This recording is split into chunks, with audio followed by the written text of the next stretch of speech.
আপনারা জানেন যে দুদিন আগে বিএনপির মহাসচিব মির্জা ফখরুল ইসলাম আলমগীর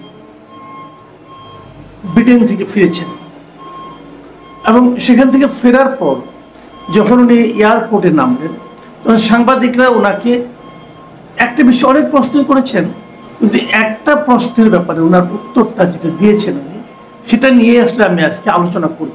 সেই বিষয়টা কি? সেই বিষয়টা হলো বিএনপির ভারপ্রাপ্ত চেয়ারম্যান তারেক রহমান সাহেব দেশে ফিরবেন কবে। এই প্রশ্নটা সাংবাদিকরা মির্জা ফখরুল ইসলাম আলমগীরকে বলেছেন এবং এটা কিন্তু আমারও জানার প্রশ্ন। আমিও এই প্রশ্নটার উত্তর আসলে জানতে চাই যে জনাব তারেক রহমান সাহেব উনি বিএনপির ভারপ্রাপ্ত চেয়ারম্যান। বিএনপি এই মুহূর্তে আমার বিবেচনায় বাংলাদেশে সবচেয়ে বড় রাজনৈতিক দলগুলোর মধ্যে একটি। সেই দলের ভারপ্রাপ্ত চেয়ারম্যান কবে দেশে ফিরবেন, এই প্রশ্নটা আমার মনে খুব জরুরি এবং এটার উত্তর আমি জানতেই চাই। আমার দেশের অনেক লোকই আছে যারা নাকি যে দলটাকে পছন্দ করবেন সেই দলের প্রধান দেশে থাকবেন না কেন, দেশে এমন কি প্রতিকূল পরিস্থিতি ওনার জন্য তৈরি হয়েছে যে উনি আসতে পারেন না। এই প্রশ্নটা আরেকটু আমি এলাবোরেট করি। সেটা হলো যে আওয়ামী লীগ আমলেও কিন্তু আওয়ামী লীগে যারা সরকারে ছিলেন, সরকার প্রধান ছিলেন অথবা দলের যারা শীর্ষ পর্যায়ের নেতা ছিলেন, তারা মাঝে মাঝে নানা রকম ব্যঙ্গ বিদ্রুপ করে বলতেন যে তারেক রহমান সাহেব যদি রাজনীতি করতে চান দেশে আসেন না কেন। তখন আমিও মনে করতাম, আমিও মাঝে মাঝে বলতাম যে উনি দেশে আসেন না কেন, আসা তো উচিত। হ্যাঁ, ওনার বিরুদ্ধে মামলা আছে, সরকারি হামলা আছে, সরকার নানাভাবে নির্যাতন করতে পারে, করতেই পারে। তো আপনি তো রাজনীতি করতে নেমেছেন, আপনি সেই সমস্ত নির্যাতন সহ্য করার মতো সাহস আপনার থাকবে না কেন? আপনার দলের লোকেরা তো এদেশে সেই সমস্ত নির্যাতনের মুখোমুখি হচ্ছে। আপনার দলে এক একজনের বিরুদ্ধে 100, 150, 350, 400 পর্যন্ত মামলা হচ্ছে। তারা তো দেশ ছেড়ে, তারা তো নিজের বাড়ি ঘর ছেড়ে পালিয়ে বেড়াচ্ছে। অনেকে তো আওয়ামী লীগ আমলে জঙ্গলে পর্যন্ত রাত কাটাতেন, ঘরে থাকতে পারতেন না। তো আপনার দলের লোকেরা যখন এ ধরনের কষ্ট করছে, সেই কষ্ট আপনি তখনই ফিল করতে পারবেন যখন আপনি নিজেও এই ধরনের কষ্ট করবেন। আপনি তো করেন না, তাহলে আপনি আসবেন না কেন? এই প্রশ্নটা তখন আমার ছিল। আমাকে এর সঙ্গে অনেকে আলাপ হয়েছে এবং তারপরে আমি বিএনপির কিছু যুক্তি জানতে পেরে আমি একটু ভেবেছি না হতে পারে। সেই যুক্তিটা কি? তারা বলেছে যে আওয়ামী লীগ সরকার এতটাই স্বৈরাচারী ছিল, যদি তারেক রহমান সাহেব দেশে ফিরতেন ওই সময়, তো তার বিরুদ্ধে যেহেতু একটা 21শে আগস্ট গ্রেনেড হামলা মামলার উনি যাবজ্জীবন কারাদণ্ড প্রাপ্ত ছিলেন, তখন তার বিরুদ্ধে বিচারিক আদালতে যাবজ্জীবন কারাদণ্ড ঘোষণা করা হয়েছিল। তো তাকে তো অ্যারেস্ট করা হবে এবং অ্যারেস্ট করার পর এমনও হতে পারে তার জেলখানায় মৃত্যু হবে, তাকে মেরে ফেলা হবে। এই যে আশঙ্কাগুলো, এই আশঙ্কাগুলো কিন্তু একেবারে উড়িয়ে দেওয়া যায় না। আগের সরকারের যে চরিত্র, সেই চরিত্রের সঙ্গে এই আশঙ্কাগুলো একেবারে বেমানান নয়। কাজে এই আশঙ্কাটাকে আমি গুরুত্ব দিই। কাজে তখন আমি মনে করেছিলাম যে ঠিক আছে, তাহলে না আসার লজিকটা ঠিকই আছে। আমি যেটা বলেছি আমারই আসলে ভুল বলা হয়েছে, আমি এভাবে ভেবেছি। তখন আমি কিন্তু অনেক জায়গায় বলেছি, কিন্তু আমার কাছে মনে হয়েছে যে না, তাদের লজিকটা একেবারে উড়িয়ে দেওয়ার মতো নয়। কিন্তু এখন কি, এখন কি ওনার সেরকম কিছু আছে? একটা দেখেন আপনারা, 21শে আগস্ট গ্রেনেড হামলা মামলা যেটা ছিল, সেই মামলায় উনি খালাস পেয়ে গেছেন। কারণ ওই মামলায় সবাই খালাস পেয়ে গেছেন। হাইকোর্ট, উচ্চতর আদালতে এই মামলাটাকে অবৈধ বলেছে, মানে মামলা যেভাবে বিচার হয়েছে বিচারটাকে অবৈধ বলেছে তারা। এবং যে কারণে 1900 আরো যারা যাবজ্জীবন কারাদণ্ড অথবা মৃত্যুদণ্ড যা ছিল, এই মামলায় সবাই কিন্তু খালাস পেয়ে গেছে।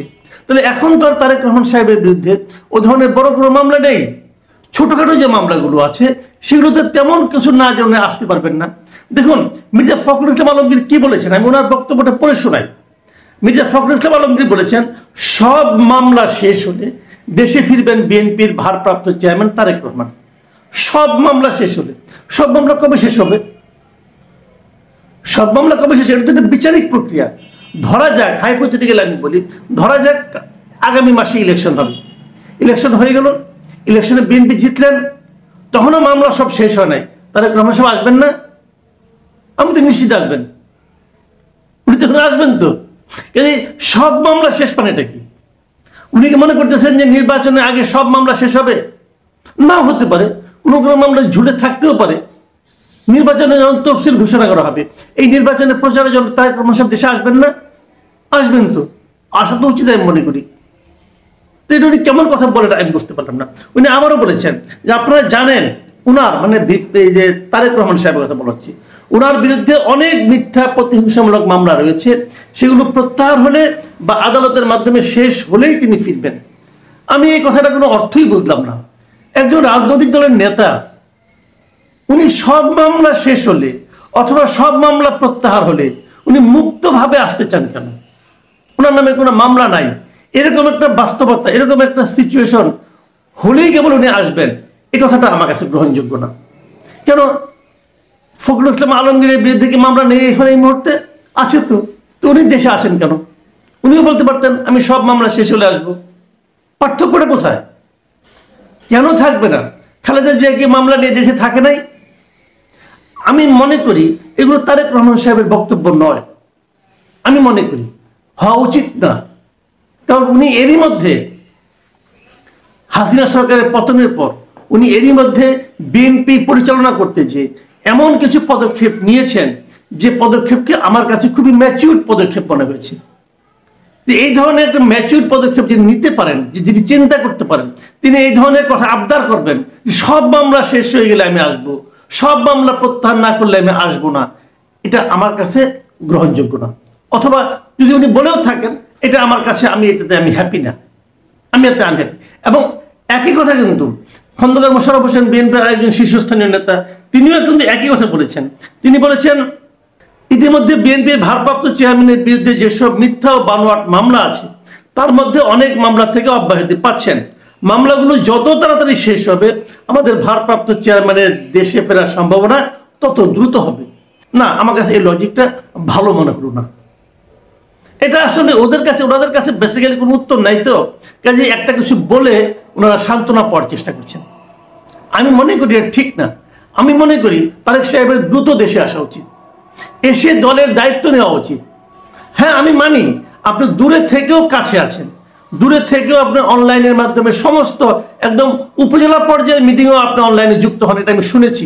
আমার কাছে ভালো লেগেছে যে আপনি মাঠ পর্যায়ের লোকের সঙ্গে আছেন, তাদের সমস্যাগুলো বোঝার চেষ্টা করছেন, এটা একটা বিষয়। কিন্তু যখন আপনি ঢাকায় থাকবেন, দেশে থাকবেন, তখন তার আলাদা একটা ইম্প্যাক্ট সারা দেশে বিএনপির ছড়িয়ে ছিটিয়ে থাকা কর্মী সমর্থকদের মধ্যে নতুন একটা চেতনা, নতুন একটা আগ্রহ, নতুন একটা আমি মনে করি যে ভালোবাসা তৈরি করবে, এবং সেটার প্রয়োজন আছে। কাজেই আমি মনে করি এই সময়ে ওনার দেশে আসা উচিত, এবং সেটা যত দ্রুত সম্ভব। এবং উনি আইনগতভাবে ওনার মামলাগুলো মোকাবেলা করুন, কেন করবেন না? করুন মোকাবেলা, সমস্যা তো নাই। আরেকটা কথা পাশাপাশি আমি এটাও বলি, ওনার ওইখান থেকে উচিত একটা দাবি তোলা। সেই দাবিটা হলো বিএনপির বিরুদ্ধে কিন্তু অগণিত মামলা আছে, লাখ লাখ মামলা আছে বিএনপির নেতাকর্মীদের বিরুদ্ধে। এই সরকার আসার পর সেই মামলাগুলো কি উত্তর হয় নাই? কেন হয় নাই? হওয়া তো উচিত ছিল আমি মনে করি। আমরা কি বুঝি না যে কোনটা রাজনৈতিক মামলা আর কোনটা জেনুইন মামলা? যে মামলাগুলো রাজনৈতিক, এই 100, 150, 200 করে যে মামলা একজনের আসামি করা হয়েছে, আমি মনে করি যেমন 111-এর পর আওয়ামী লীগ কিন্তু তাদের দলের বিরুদ্ধে, নেতাকর্মীর বিরুদ্ধে যে মামলাগুলি ছিল সেগুলো উইথড্র করে নিয়েছিল।